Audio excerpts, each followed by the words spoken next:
रावण ने जब कैलाश पर्वत को उठा लिया था, तो फिर वो भगवान शिव के धनुष को क्यों नहीं उठा पाया और भगवान राम ने कैसे तोड़ दिया धनुष को? आइए जानते हैं इस वीडियो में। नमस्कार मित्रों, अक्सर लोगों के मन में यह सवाल आता है कि जब रावण कैलाश पर्वत उठा सकता है तो शिव का धनुष कैसे नहीं उठा पाया और भगवान राम ने कैसे धनुष को उठाकर तोड़ दिया। इस सवाल का जवाब जानते हैं इस वीडियो में। ऐसा था धनुष। भगवान शिव का धनुष बहुत ही शक्तिशाली और चमत्कारी था। भगवान शिव ने जिस धनुष को बनाया था उसकी टंकार से ही बादल फट जाते थे और पर्वत हिलने लगते थे। ऐसा लगता था मानो भूकंप आ गया हो। यह धनुष बहुत ही शक्तिशाली था। इसी के एक तीर से त्रिपुरासुर की तीनों नगरियों को ध्वस्त कर दिया गया था। इस धनुष का नाम पिनाक था। देवी और देवताओं के काल की समाप्ति के बाद इस धनुष को देवराज इंद्र को सौंप दिया गया था। देवताओं ने राजा जनक के पूर्वज देवराज को ये दे दिया था। राजा जनक के पूर्वजों में निमि के श्रेष्ठ पुत्र देवराज थे। शिव धनुष उन्हीं की धरोहर स्वरूप राजा जनक के पास सुरक्षित था। उनके इस विशालकाय धनुष को कोई भी उठाने की क्षमता नहीं रखता था, लेकिन भगवान राम ने इसे उठाकर इसकी प्रत्यंचा चढ़ाई और इसे एक झटके में तोड़ दिया। श्री रामचरितमानस में एक चौपाई आती है, उठहु राम भंजहु भव चापा, मीटहु तात जनक परितापा।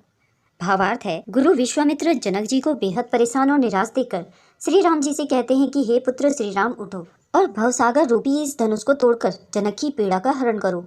इस चौपाई में एक शब्द है भवचापा, अर्थात धनुष को उठाने के लिए शक्ति की नहीं बल्कि प्रेम और निरंकार की जरूरत होती है। यह मायावी और दिव्य धनुष था। उसे उठाने के लिए दैविक गुणों की जरूरत थी। कोई अहंकारी उसे नहीं उठा सकता था। रावण एक अहंकारी मनुष्य था।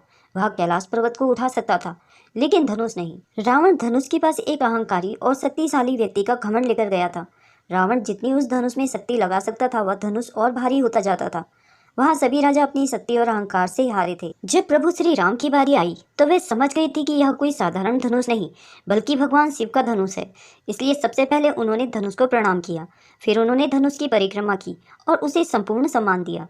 प्रभु श्री राम की विनयशीलता और निर्मलता के समक्ष धनुष का भारीपन स्वतः ही हल्का हो गया और उन्होंने उस धनुष को प्रेम पूर्वक उठाया और उसकी प्रत्यंचा चढ़ाई और उसे झुकाते ही धनुष खुद ब खुद टूट गया। कहते हैं कि जिस प्रकार सीता शिव जी का ध्यान कर सहज भाव से बिना बल लगाए धनुष उठा लेती थी, उसी प्रकार श्री राम ने भी धनुष को उठाने का प्रयास किया और सफल हुए। दोस्तों, अगर यह जानकारी आपको अच्छी लगी हो तो इसे लाइक करें और शेयर करें। अगर आप मेरे चैनल में नए हैं और ऐसी ही रोचक कथाएं सुनना पसंद करते हैं तो मेरे चैनल को सब्सक्राइब करें। वीडियो को अंत तक देखने के लिए आप सभी का बहुत बहुत धन्यवाद।